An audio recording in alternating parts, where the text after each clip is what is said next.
Hello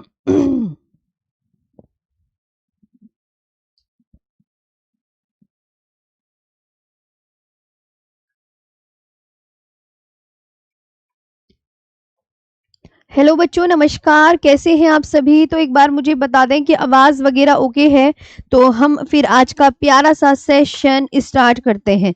जी प्यारे दोस्तों, जल्दी से बता दीजिएगा कि मैम सब ओके है, फिर तो बढ़िया बढ़िया जल्दी से अच्छे से क्लास करते हैं फटाफट से। हाँ जी।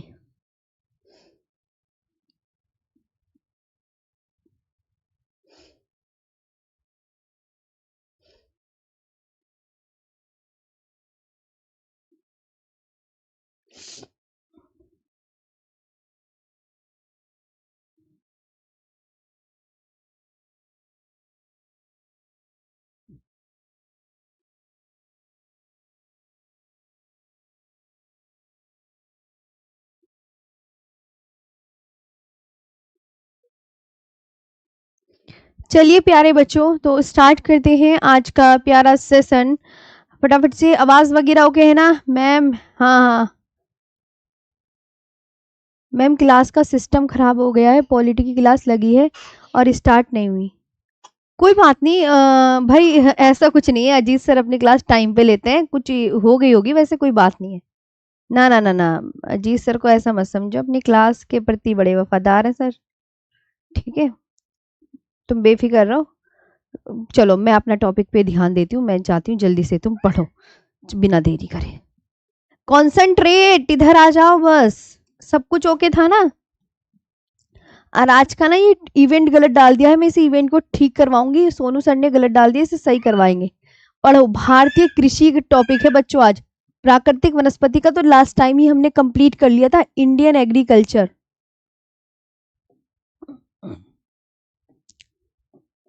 इंडियन एग्रीकल्चर, ये है बच्चा, प्यारा बच्चा टॉपिक। टॉपिक प्यारे बच्चों ये है। अगर मैं आपसे कहूं कि भारतीय कृषि, इसे क्या कहा जाता है? देश की अर्थव्यवस्था की रीढ़। क्या कहा जाता है? देश की अर्थव्यवस्था, अर्थव्यवस्था की रीढ़। देश की अर्थव्यवस्था की रीढ़ कहा जाता है भारतीय कृषि को। ऋतुओं के आधार पर फसलें। अब मैं आपसे कहने लगी प्यारे बच्चों कि ऋतुओं के आधार पर फसलें कितनी होती हैं। बहुत अच्छे से याद करना है, और सैटरडे मैराथन है आपकी, याद कर लेना, ध्यान से आना है क्लास में। ऋतुओं के आधार पर फसलें।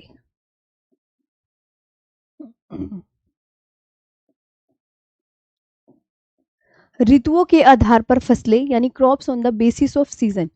Crops on the basis off season. पता है कितनी होती है ऋतुओं के आधार पर फसलें? 3 प्रकार की होती हैं प्यारे बच्चों, 3 प्रकार की फसलें।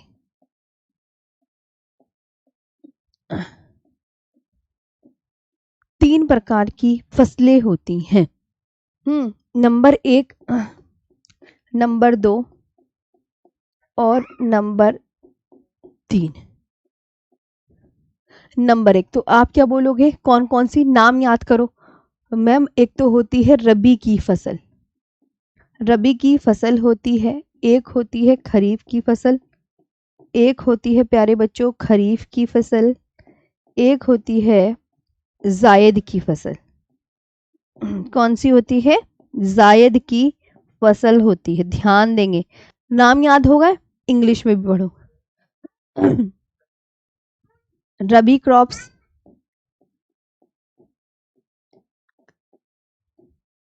खरीफ क्रॉप्स,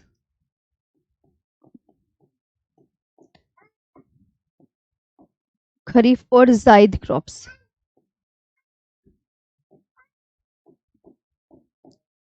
जायद क्रॉप्स, ये आपको ध्यान रखना है, ये आपको ध्यान रखना है प्यारे बच्चों।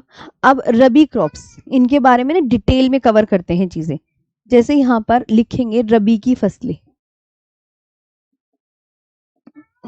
रबी की फसलें, रबी की फसलें, रबी क्रॉप्स।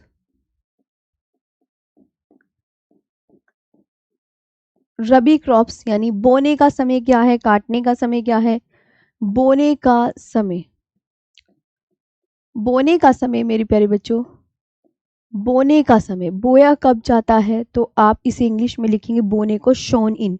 देखो इंग्लिश के वर्ड भी ना साथ साथ पढ़ते चला करो भाई, है, तुम ये मत सोचा करो क्योंकि जो आने वाली जनरेशन है ना उन्हें इंग्लिश में ही पढ़ाना पड़ेगा। तो तुम अपने पे भी फोकस करो कि काटने का समय, काटने का समय हार्वेस्टेड, क्या बोलते हैं? Harvested, harvested. बोने का समय तो आप बोलोगे अक्टूबर नवंबर, अक्टूबर नवंबर, अक्टूबर नवंबर में ये क्या हो रही है, बोई जा रही है, और प्यारे बच्चों मार्च अप्रैल में काटी जा रही है ना। तो ये इंग्लिश हिंदी मत करा करो, ये हो गई मार्च अप्रैल में काटी जा रही हैं। फिर मैंने कहा बच्चों ये किस काल की फसलें हैं, यानी किस सीजन की फसलें हैं, ये किस सीजन की फसलें हैं, तो आप बोलोगे मैम ये शीतकाल की फसलें हैं, ये शीतकाल की, शीतकाल की फसलें हैं। ये क्या है, विंटर क्रॉप्स, क्या है ये बच्चों, विंटर सीजन की क्रॉप्स हैं, विंटर सीजन की क्रॉप्स हैं, ये आपको ध्यान रखना है, विंटर सीजन की। अब किस मॉनसून से, कौन सी रबी की फसल को कौन से मॉनसून से लाभ मिलता है, ये बताना है। तो कौन से मॉनसून से लाभ मिलता है, शीतकालीन पश्चिमी विक्षोभ से होने वाली वर्षा से, शीतकालीन, शीतकालीन पश्चिमी विक्षोभ, पश्चिमी विक्षोभ से होने वाली, होने वाली वर्षा से लाभ मिलता है, वर्षा से प्यारे बच्चों लाभ मिलता है, वर्षा से लाभ मिलता है। ओके ये ध्यान रखना है आपको बहुत प्यार से कि भैया rainfall from winter western disturbance is beneficial. अब मैं आपसे कहूं कि यहाँ पर रबी की फसलें, देखो ये इंपॉर्टेंट पॉइंट्स हैं कि रबी की फसलें कौन सी हैं, रबी की फसलें कौन सी हैं प्यारे बच्चों, तो रबी की फसलें आपको पता होनी चाहिए, यानी रबी क्रॉप्स कौन सी हैं, रबी, रबी क्रॉप्स कौन सी हैं, तो आप बोलोगे गेहूं, जौ, चना, मटर, गेहूं, जौ, चना, चना, मटर, मसूर, मसूर, गेहूं, जौ, चना, मटर, मसूर, सरसों, आलू वेराई, सरसों, आलू, आलू व राई मेरे प्यारे बच्चों। ठीक है, तो रबी की फसलें तुम्हें पता चल गई हैं। अब इसी तरीके से ये पूरा रबी के बारे में था कि भैया बोने का समय, काटने का समय, किस काल की फसलें हैं वगैरह वगैरह। अब यहाँ पर आते हैं इसके बाद खरीफ की फसलें। क्या प्यारे बच्चों, खरीफ की फसलें, रबी की फसलें याद होगी, गेहूं, जौ, चना, मटर, मसूर, आलू, अलसी, राई, ये है। अब आती हैं खरीफ की फसलें, खरीफ की फसलें, इसे प्यारे बच्चों बोलते हैं खरीफ क्रॉप्स, इसे प्यारे बच्चों क्या बोलते हैं, खरीफ क्रॉप्स बोलते हैं। तो खरीफ क्रॉप्स देखो, बोने का समय, काटने का समय, पहले तो यही लिखा जाता है कि भैया आप प्यारे बच्चे बोने का समय बता दीजिए क्या है, बोने का समय बता दीजिए। फिर मैं आपसे कहूं कि बच्चा काटने का समय बता दीजिए, काटने का समय बता दीजिए, काटने का समय। फिर ये किस काल की फसलें हैं, ये किस काल की फसलें हैं, और इन्हें किस मॉनसून से लाभ मिलता है, इन्हें प्यारे बच्चा किस मॉनसून से लाभ मिलता है। बोने के समय को तो तुम्हें पता ही, शोन इन, हार्वेस्टेड इन, ये किस काल को बोलते हैं, सीजन, सीजन, और प्यारे बच्चों इसे मॉनसून बोलते हैं। तो अब आप मुझे वन बाय वन करके आंसर करेंगे। बोने के समय को शोन इन बोलते हैं। बार बार पढ़ते हैं ना तो वही चीजें याद हो जाती हैं। Shown in. काटने के समय को हार्वेस्टेड। हार्वेस्टेड। अब एक एक करके इसका मुझे आप आंसर करेंगे। तो बोने का समय क्या है, तो आप बोलोगे मैम जून जुलाई है। बोने का समय प्यारे बच्चों क्या है, तो आप बोलोगे मैम बोने का समय जून जुलाई है। जून जुलाई। और काटने का समय क्या है, सितंबर अक्टूबर है। सितंबर अक्टूबर है मेरे प्यारे बच्चों। और किस काल की फसलें हैं, वर्षा काल की फसलें हैं। वर्षा काल की फसलें हैं। वर्षा काल की फसलें, इन रेनी सीजन क्रॉप्स। इन रेनी सीजन वर्षा काल की है। किस मॉनसून से लाभ मिलता है, दक्षिण पश्चिम मॉनसून से लाभ मिलता है। दक्षिण पश्चिम मॉनसून से लाभ मिलता है।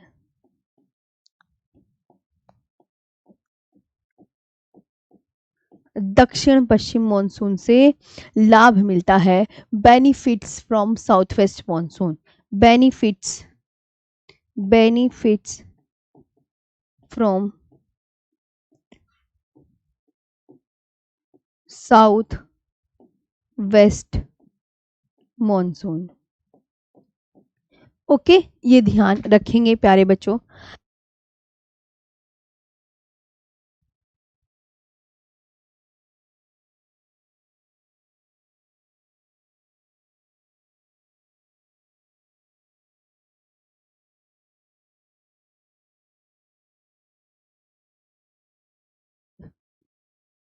खरीफ की फसलें बताओ कौन सी हैं। अब आता है खरीफ की फसलें।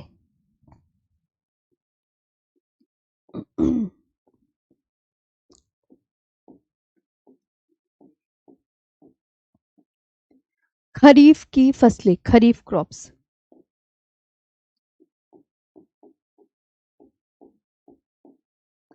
खरीफ क्रॉप्स।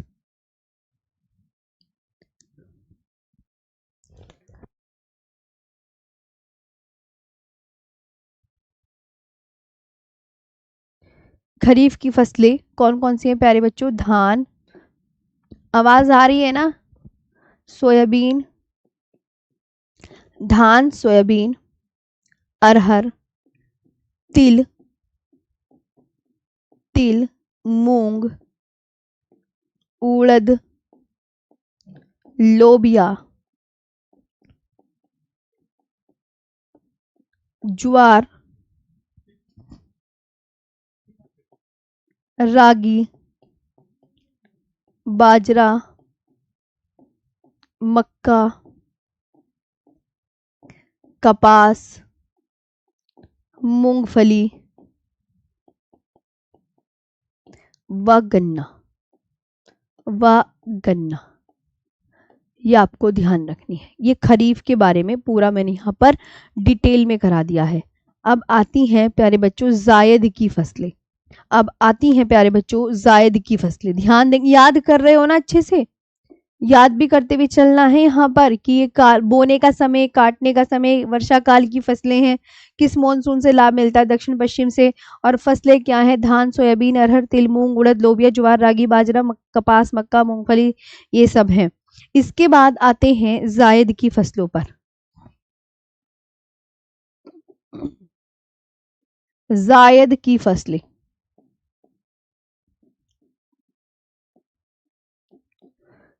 जायद क्रॉप्स।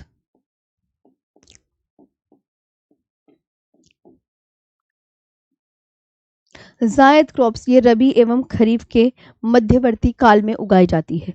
रबी एवं खरीफ के खरीफ के मध्यवर्ती काल में उगाई जाती है।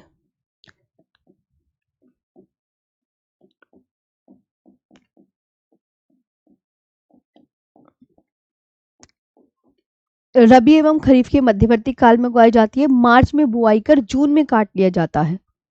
मार्च में बुआई कर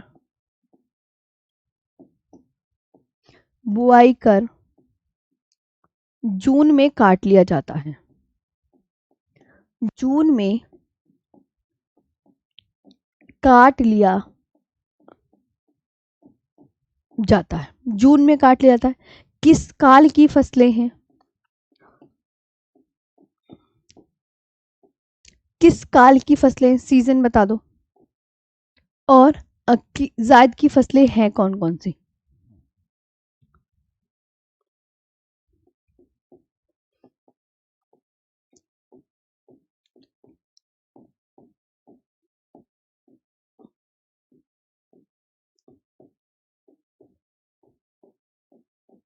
जायद क्रॉप्स, ये बताओ।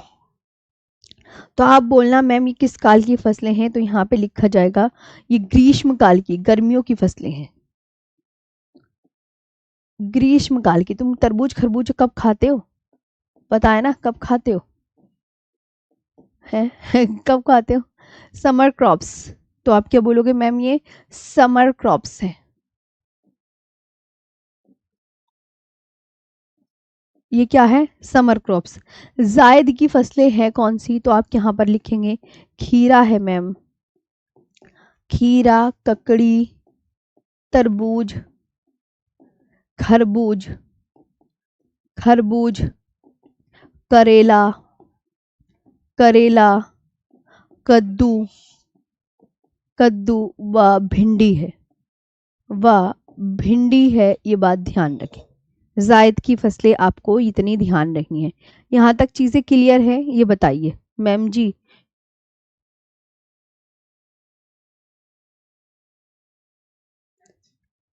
मैम हाँ जी मैम, जो आपने सेकंड मैराथन कराई थी यूट्यूब पर, उसका पीडीएफ अभी तक अपलोड नहीं हुआ है।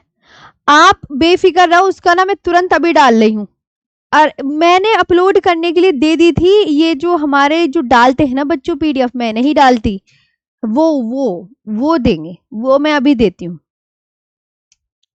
मैम मेरे खेत में गेहूं, सरसों, चना बोया है। अच्छा, मैं पढ़ने पे ध्यान दो भाई आप भी। हाँ, और कोई? मैम आवाज नहीं आ रही। आवाज आ तो रही है। लोबिया क्या होता है? गूगल में सर्च मारो। हाँ, याद करनी है सारी चीजें ये।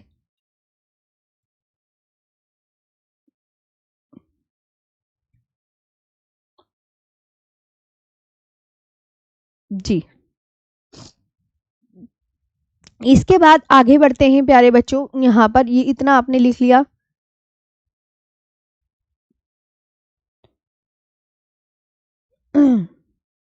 कल प्यारे बच्चों मेरी मैराथन थी, मैंने इसलिए क्लास नहीं ली थी। मैं आपको इसका रीजन बता देती हूँ। कल मेरी मैराथन थी बच्चों।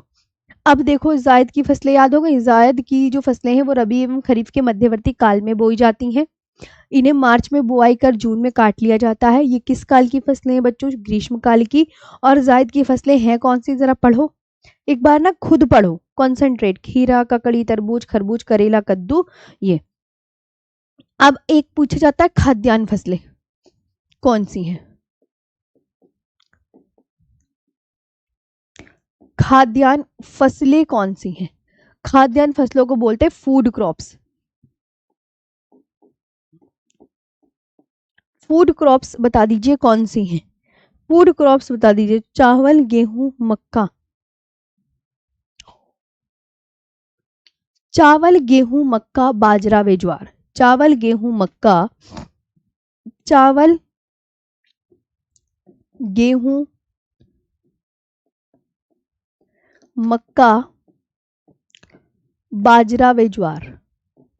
बाजरा व ज्वार, ये ध्यान रखना। इसके बाद आता है कि नगदी फसलें, जिन्हें मार्केट में बेचकर पैसा लिया जाता है। नगदी फसलें कौन सी हैं? नगदी फसलें कौन सी? Cash crop. कैश क्रॉप्स कपास, जूट, गन्ना, तंबाकू। कपास, जूट, गन्ना व तंबाकू। इसके बाद नगदी फसलें हो गई। अब आती है बागवानी फसलें।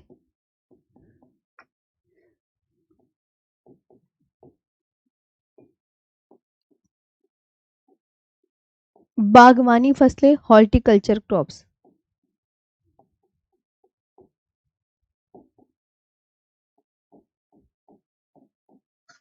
हॉर्टिकल्चर, सेब और नाशपाती।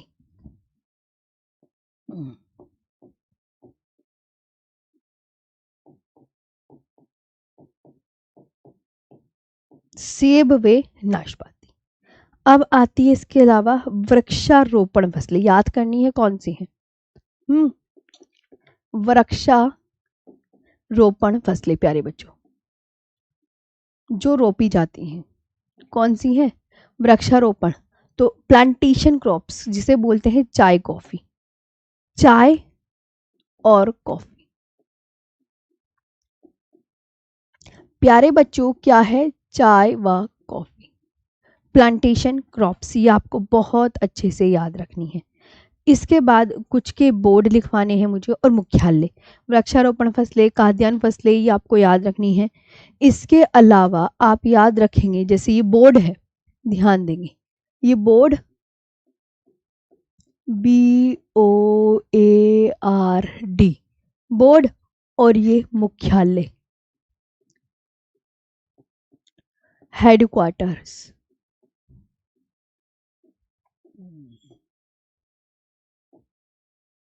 हेडक्वार्टर्स है। जैसे एग्जामिनर आपसे पूछे कॉफी बोर्ड का मुख्यालय कहाँ पर है, तो आप क्या बताओगे? आपके सामने क्वेश्चन है, कॉफी बोर्ड का मुख्यालय। क्या बताओगे कॉफी बोर्ड का मुख्यालय? तो आप बोलोगे मैम कॉफी बोर्ड का मुख्यालय हम बताएंगे Bengaluru, Karnataka.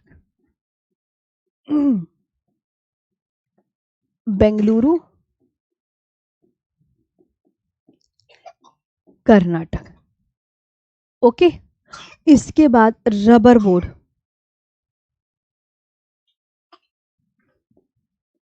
Rubber board, rubber board का कोट्टायम, केरल। कोट्टायम,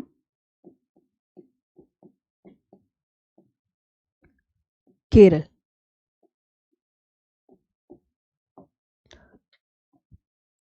इसके बाद प्यारे बच्चों तंबाकू बोर्ड का। तंबाकू बोर्ड का कहां पे रहेगा? तो आप बोलोगे गुंटूर, आंध्र प्रदेश, है ना? याद कर लोगे, गुंटूर, आंध्र प्रदेश। कि आपसे पूछा जाएगा कि तंबाकू बोर्ड का मुख्यालय कहां पर है, तो आप क्या बोलोगे? अब एग्जामिनर आपसे पूछेगा कि मसाला बोर्ड का मुख्यालय कहां पर है, तो आप क्या बताएंगे? मसाला बोर्ड का मुख्यालय, तो आप बोलोगे मैम कोचीन। कोचीन कहाँ पड़ता है? केरल में पड़ता है ना? तो ये इतना आपको याद रखना है, ये इतना आपको याद रखना है। इसके बाद कुछ कृषि विधियां हैं जो आपको पढ़नी है ना? ये याद कर लेना सारे मुख्यालय कि कॉफी बोर्ड का बेंगलुरु, कर्नाटक, रबर बोर्ड का कोट्टायम, केरल, तंबाकू बोर्ड का गुड्डेऊर, आंध्र प्रदेश, मसाला बोर्ड का है कोचीन, केरल। इसके बाद आती है सभी कृषि विधियां।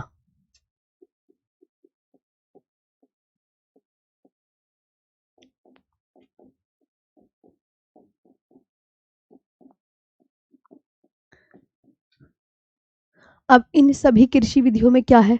जैसे सेरीकल्चर, सेरीकल्चर में किसका पालन किया जाता है? इस तरीके से सेरीकल्चर, सेरीकल्चर में किसका पालन होता है ये बताओ? एपीकल्चर, एपीकल्चर में किसका पालन होता है? फिर होता है विटीकल्चर,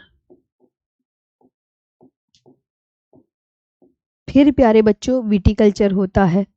विटीकल्चर के बाद फ्लोरीकल्चर,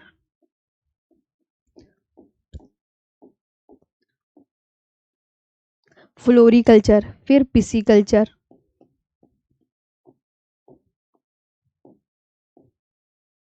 और फिर हॉर्टिकल्चर।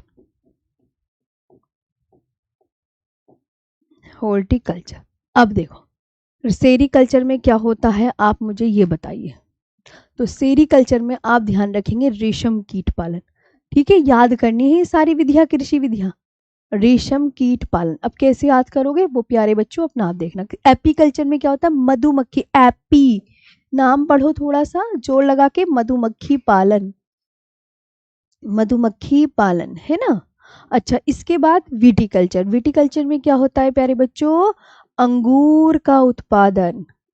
आप ना मेरे साथ ही पढ़ा करो और मेरे साथ ही ना नोट्स बनाया करो, लिखोगे पढ़ोगे तो अच्छे से याद होगा। फ्लोरी, फ्लोरी फैसे, फ्लोरी फैसे फूलों का उत्पादन, फूलों का उत्पादन। पिसिकल्चर में मछली पालन, मछली पालन। हॉर्टिकल्चर में बागवानी,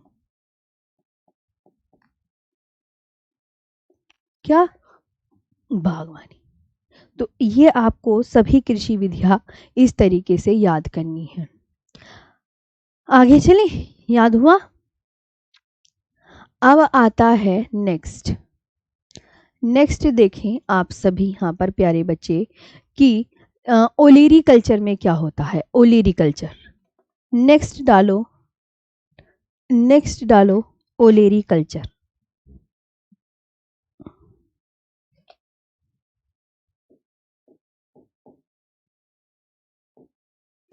ओलेरी कल्चर, ओलेरी कल्चर में क्या, किसकी खेती की जाती है, तो सब्जियों का उगाया जाता है, यानी सब्जियों का उत्पादन, यानी प्यारे बच्चों सब्जियों का उत्पादन, सब्जियों का उत्पादन। तुम्हारा लाख कल्चर,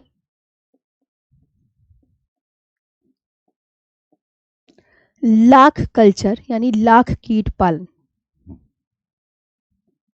लाख कीट पालन, लाख कीट पालन करना। इसके बाद वर्मी कल्चर, इसके बाद वर्मी कल्चर। वर्मी कल्चर में क्या होगा, तो आप बोलोगे मैम केचुआ पालन। इसमें क्या होगा,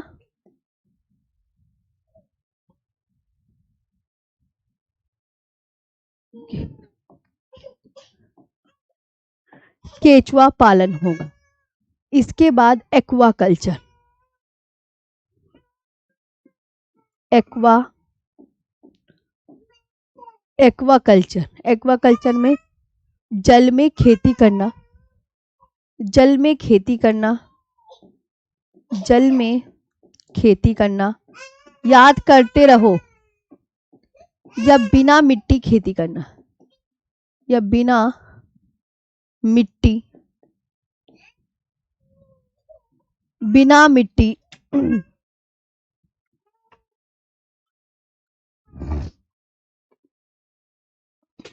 बिना मिट्टी खेती करना,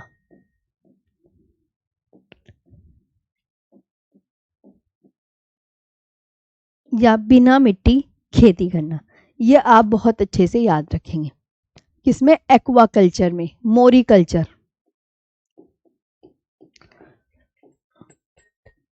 एक है मोरी कल्चर, एक है एरोपोनिक्स, एक है प्यारे बच्चों एरोपोनिक्स, और एक है पेडोलॉजी।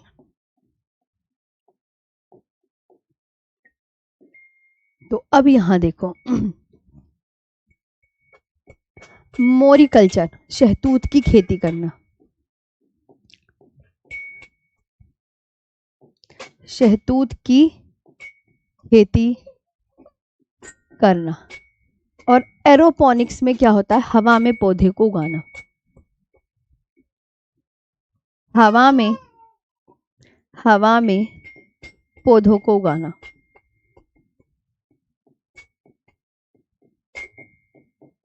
हवा में पौधों को उगाना। पेडोलॉजी, मिट्टी का अध्ययन। पेडोलॉजी में क्या होता है? मिट्टी का अध्ययन होता है। पेडोलॉजी में क्या होता है? मिट्टी का अध्ययन होता है। और एग्रोस्टोलॉजी में बच्चों क्या होता है? एग्रोस्टोलॉजी में क्या होता है? एग्रोस्टोलॉजी में बताओ क्या होता है? एग्रोस्टोलॉजी में, सिल्वीकल्चर में और लिम्नोलॉजी में, और लिम्नोलॉजी, लिम्नोलॉजी। चलो जल्दी बताओ।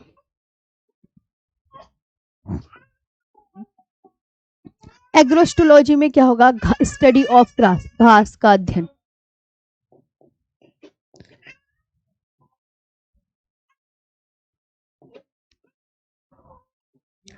घास का अध्ययन, ये याद रखेंगे। और सिल्वीकल्चर में वनों का संरक्षण होगा, वनों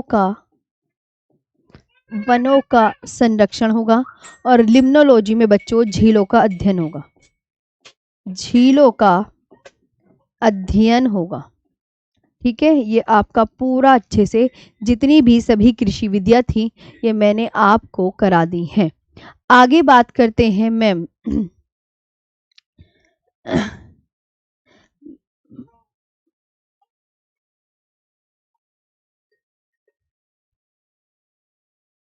मैम ये कमेंट सब में क्यों दिखाई दे रहा है? सब में मतलब? हाँ हाँ, हाइड्रोपोनिक्स क्या होता है मैम? मैंने पढ़ा है, जल में पौधों को उगाना। हाँ, हाइड्रोपोनिक्स का मतलब होता है जल में पौधों को उगाना। लिखा है कहीं मैंने? एक और ऐड कर लो, हाइड्रोपोनिक्स। वेरी गुड शबास। हाइड्रोपोनिक्स, हाइड्रोपोनिक्स, हाइड्रोपोनिक्स का मतलब होता है जल में पौधों को उगाना, जल में पौधों को उगाना, जल में पौधों को उगाना प्यारे बच्चों। ठीक है, जल में पौधों को उगाना। हाँ, मैम की क्लास किस पे होगी?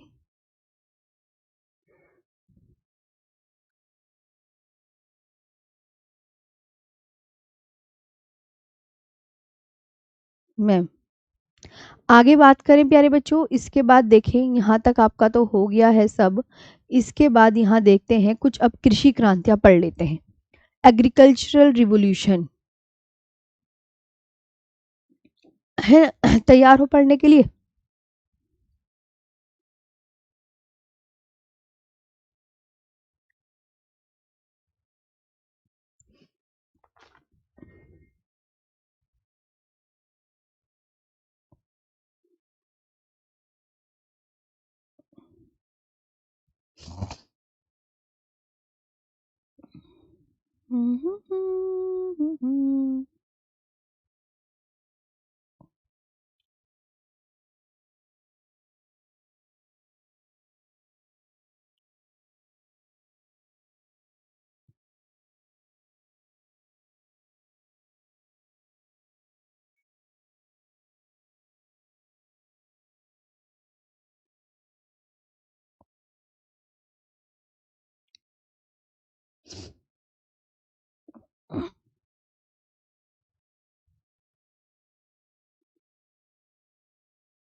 हो गया यहाँ तक?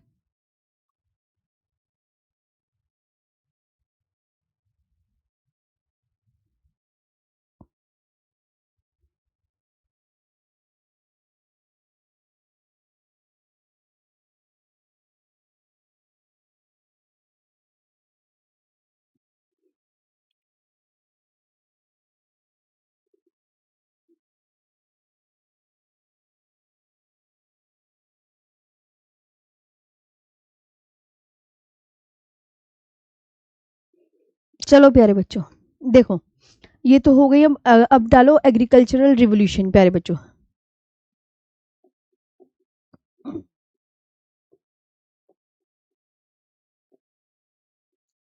एग्रीकल्चरल रिवॉल्यूशन,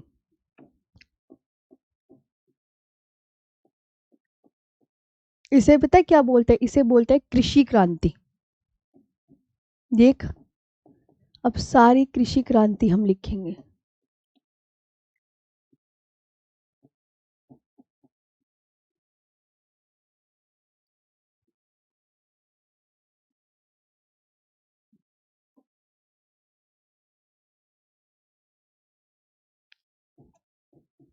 देखो बच्चों, प्यारे बच्चों, कृषि क्रांति लिखेंगे। जैसे ब्लैक, अब अरे ब्लैक को हम काली लिख दें, छोड़ो तुम, है ना। काली क्रांति बताओ। काली क्रांति, नीली और भूरी। चलो, काली क्रांति आप बोलोगे मैम कच्चा तेल उत्पादन। कच्चा तेल उत्पादन, कच्चा तेल उत्पादन बोल दो प्यारे बच्चों, या पेट्रोलियम बोल सकते हैं, या पेट्रोलियम बोल सकते हैं। अब नीली क्रांति किससे संबंधित है? नीली, मत्स्य पालन। नीली क्रांति मत्स्य पालन या मछली पालन, या मछली पालन, फिश से संबंधित है। भूरी क्रांति उर्वरक उत्पादन, उर्वरक उत्पादन, उर्वरक उत्पादन हो गया। उर्वरक, कॉफी व चमड़ा उत्पादन। उर्वरक, कॉफी ऐसे कर लो ना, उर्वरक, कॉफी व चमड़ा उत्पादन, चमड़ा उत्पादन, ये आपको ध्यान रखना है।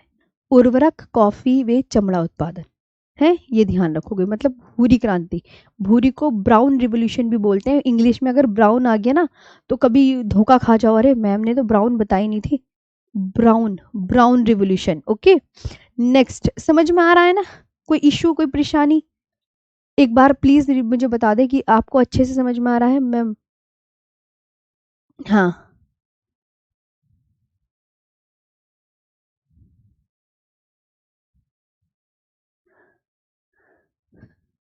क्लियर है प्यारे बच्चों? मैम बता रही हूँ है। अब आते गोल्डन फाइबर क्रांति।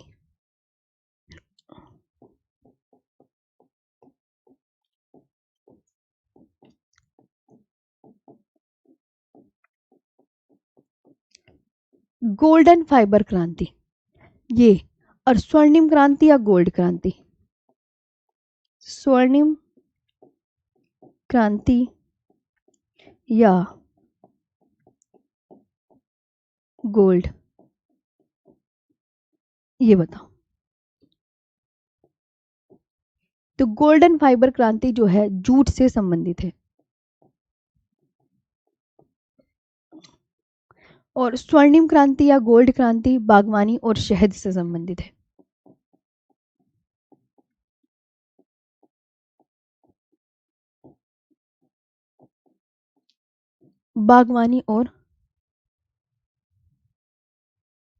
बागवानी और शहद से।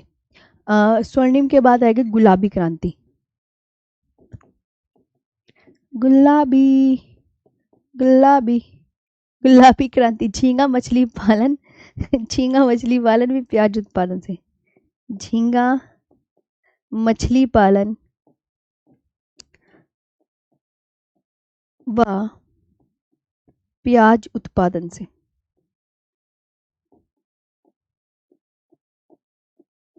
व प्याज उत्पादन से, गुलाबी भी हो गई। अब आती है लाल। लाल, ठीक है, लाल। लाल बताओ। इसके बाद प्यारे बच्चों गोल बताओ। लाल हो गई, गोल हो गई। इसके बाद बताओ सिल्वर फाइबर क्रांति।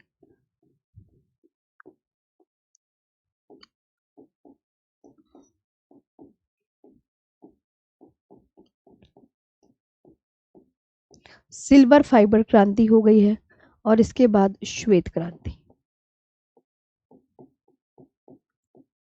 इसके बाद श्वेत क्रांति। अब आप देखो, जैसे लाल है तो लाल मांस और टमाटर उत्पादन से, मांस और टमाटर से। मांस और टमाटर से, गोल आलू से,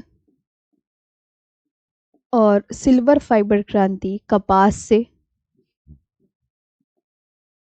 और श्वेत क्रांति दूध एवं डेयरी उत्पादन से।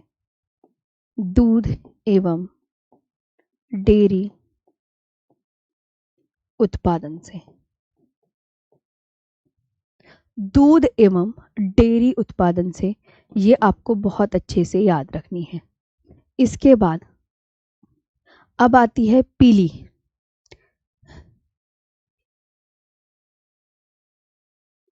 इसके बाद आप याद रखेंगे पीली।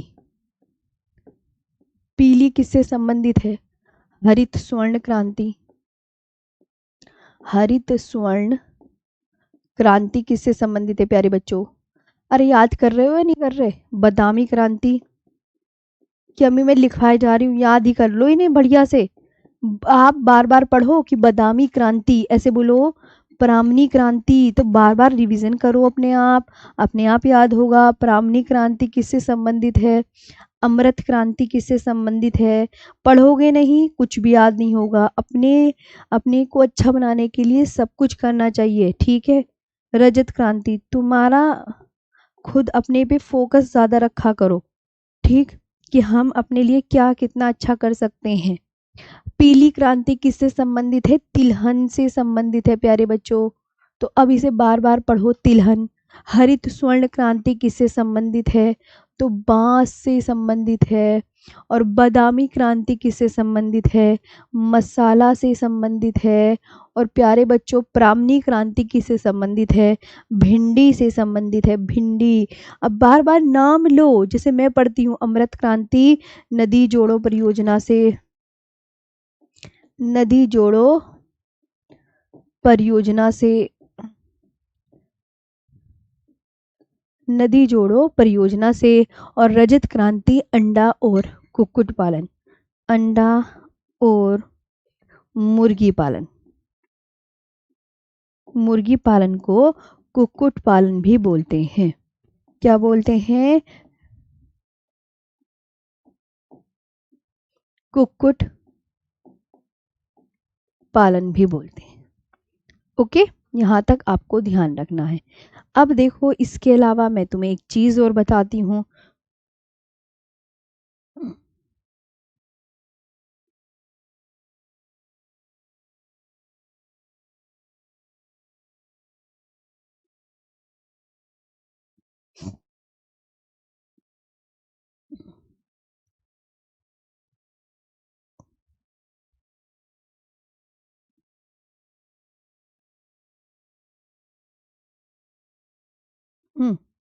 अब आती हैं जैसे कुछ बच्चे, अब ना बच्चा ये क्या है आजकल एग्जाम में ट्रेंड बनने लगा है, जैसे पीली क्रांति है।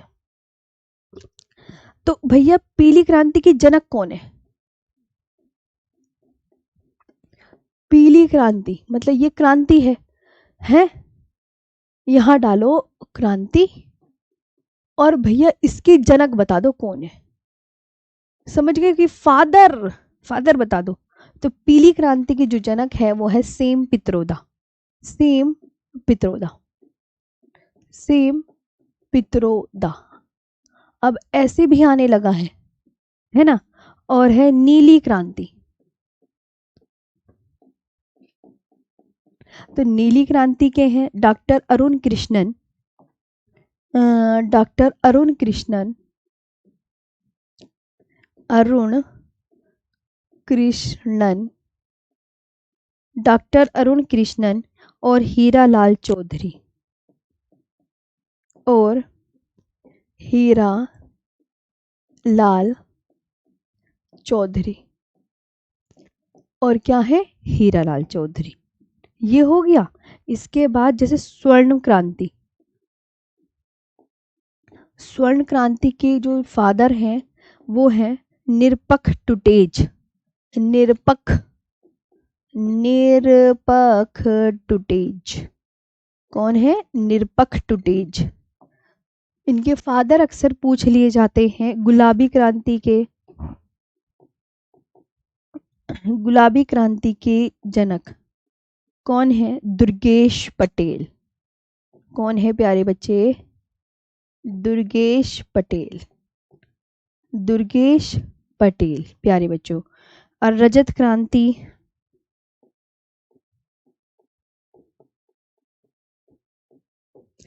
इंदिरा गांधी।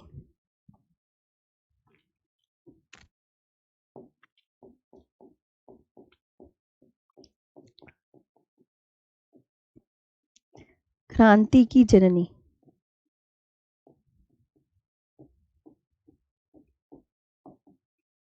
इसके बाद आता है लाल क्रांति।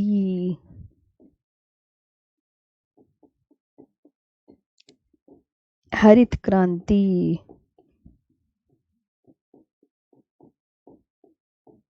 और श्वेत क्रांति।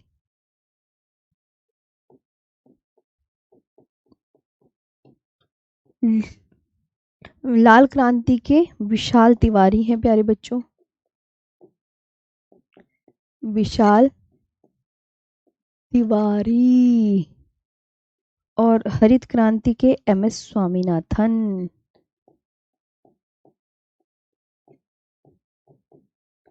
एम.एस. स्वामीनाथन।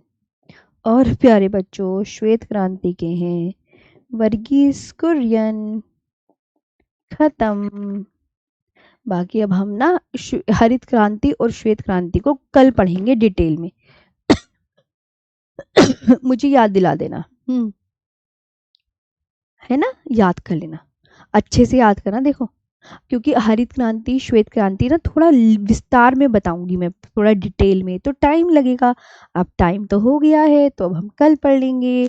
तो बताओ, मुझे बता देना मैम हरित क्रांति से आपको पढ़ाना है। तो क्रांति का जो चैप्टर है ये आपका कैसा लगा? ये मैंने सेव कर दिया है। मैम हमारे पड़ोस की क्रांति वाद विवादों से संबंधित है और उसके जनक उसके पापा है। पिटाई हो जाएगी। ठीक है, चलो याद कर लेना अच्छे से, है ना, बढ़िया से। देखो बार बार रिवीजन करना, अच्छे से याद करना। हाँ। अरे मेरे प्यारे भाई निरंकुश, तुम्हें पता है एक बच्चा यूं कह रहा है मैम आपने कल छुट्टी क्यों मार ली? मेरी 7 घंटे क्लास हो रही है। जितनी देर तुम पढ़ते हो ना उतनी देर मैं भी खड़े होकर पढ़ाती हूँ।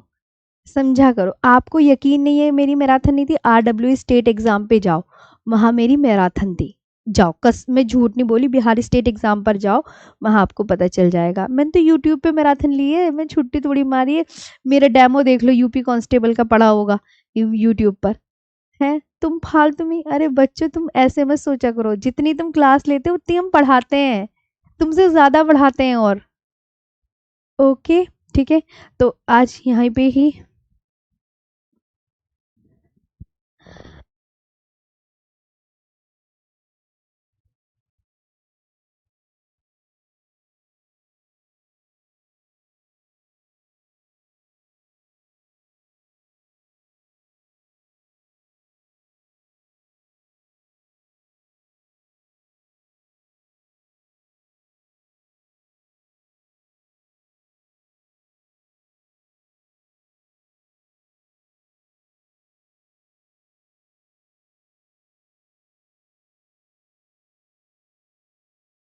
तो आगे बढ़ते हैं, यहीं पे ध्यान रखेंगे। आज के लिए फिर यहीं पे क्लास रोकते हैं। ठीक है, थैंक यू सो मच।